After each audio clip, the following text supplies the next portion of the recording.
नमस्कार दोस्तों, जन मुद्दों की बात धर्मराज के साथ मेरे शो में आप सबका स्वागत है। कल सुप्रीम कोर्ट से अरविंद केजरीवाल को जमानत मिल गई और यह जमानत बिल्कुल 1 जून तक मिली है।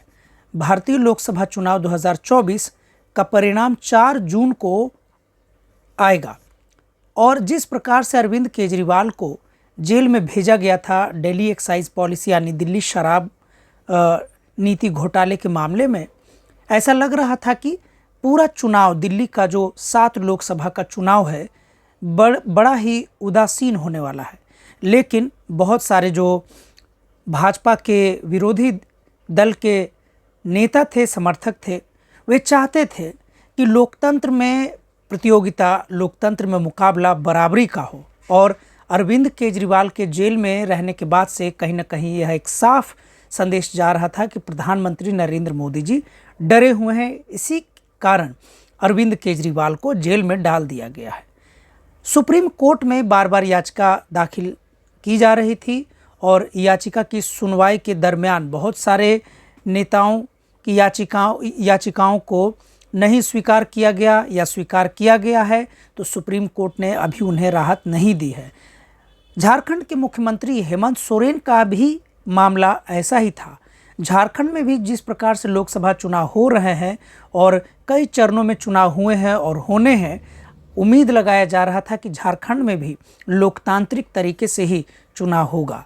लेकिन जब झारखंड के मुख्यमंत्री हेमंत सोरेन को ही जेल भेज दिया गया है, तो यह चुनाव कितना लोकतांत्रिक है आप खुद अनुमान लगा सकते हैं। हालांकि अरविंद केजरीवाल जो भारत की राजधानी दिल्ली के मुख्यमंत्री थे, उनके जेल भेज दिए जाने के बाद से बार बार पूरी लोकतांत्रिक प्रक्रिया पर सवाल उठ रहे थे।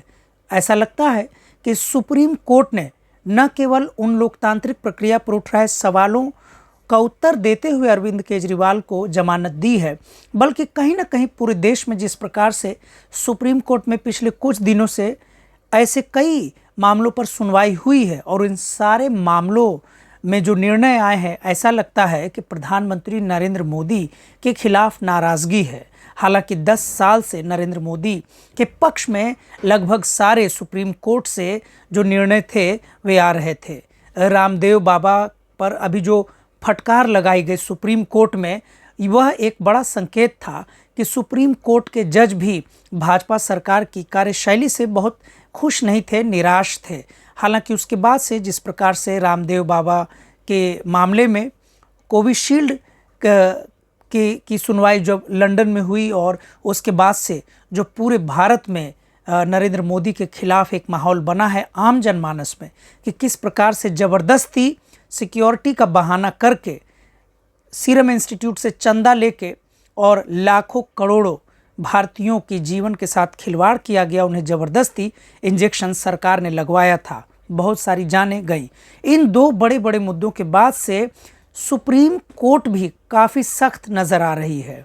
जिस प्रकार से सुप्रीम कोर्ट सुनवाई कर रही है, उससे लगता है कि जल्द ही मनीष सिसोदिया भी जेल से बाहर आ सकते हैं।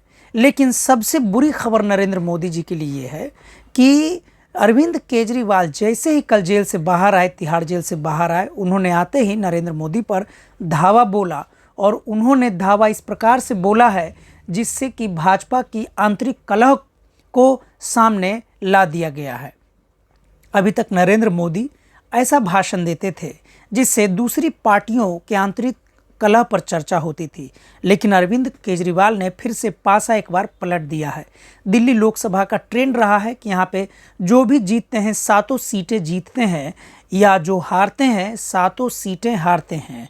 दिल्ली की लोकसभा में जिस प्रकार से कांग्रेस और आम आदमी पार्टी दोनों बड़ी पार्टियों का गठबंधन हुआ है, उससे लगभग साफ हो गया है कि अरविंद केजरीवाल के जेल से बाहर निकलने के बाद से जिस प्रकार से प्रचार में तेजी आई है, लोगों में उत्साह आया है और प्रधानमंत्री नरेंद्र मोदी और उनके समर्थकों के चेहरे पर निराशा छाया है, उससे साफ साफ जाहिर है कि प्रधानमंत्री नरेंद्र मोदी की सरकार 2024 में नहीं भी बन सकती है। बल्कि अरविंद केजरीवाल ने तो अपने कल के भाषण में यहाँ तक कहा है कि वे किसी भी सूरत में 225 से 230 सीटों पर सिमट जाएंगे और साफ साफ दो टूक शब्दों में अरविंद केजरीवाल ने यह कहा कि पूरे भारत में इंडिया अलायंस यानी इंडिया गठबंधन की सरकार बनने जा रही है, जिसमें आम आदमी पार्टी भी हिस्सा लेगी। आम आदमी पार्टी भी उस सरकार का हिस्सा बनेगी।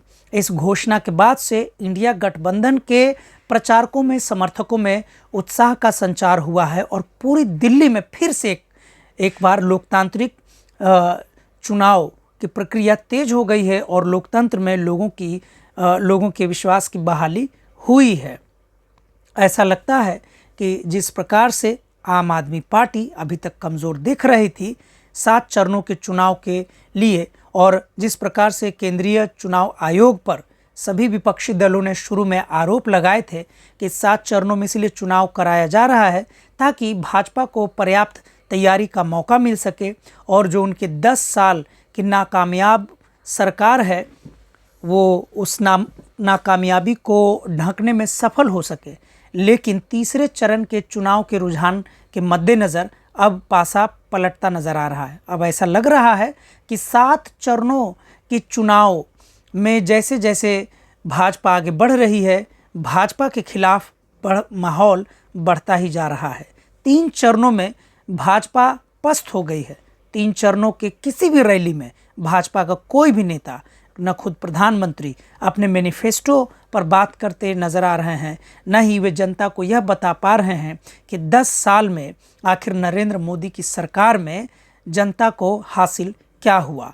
जबकि विपक्षी दल सीधा सीधा अपने एजेंडा पर बात कर रहे हैं, अपने मैनिफेस्टो पर बात कर रहे हैं और साफ साफ उन्होंने मीडिया से बातचीत करते हुए भी कहा है कि 2024 का चुनाव पूर्ण रूप से जनता के मुद्दों पर लड़ा जा रहा है और यह चुनाव जनता खुद लड़ रही है।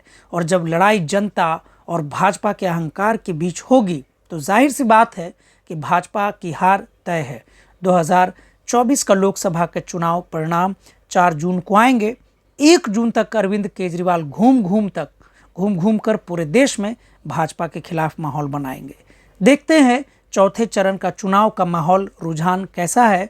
उसके बाद फिर से यह तय होगा कि और भी नेता, जो विपक्षी दलों के नेताओं को जेल भेज दिया गया था, उन्हें सुप्रीम कोर्ट से राहत मिलेगी या नहीं। हालांकि एक हल्के में यह भी बात है कि जब अरविंद केजरीवाल को रिहाई दी गई, जमानत दी गई है, तो हेमंत सोरेन को क्यों नहीं। इस पर सुप्रीम कोर्ट के कार्यशैली पर सवाल उठ रहे हैं। आगे का चर्चा अगले एपिसोड में। अगर आपको मेरा चैनल अच्छा लगता है तो आप इसे सब्सक्राइब करें, लाइक करें, शेयर करें। शुक्रिया, धन्यवाद।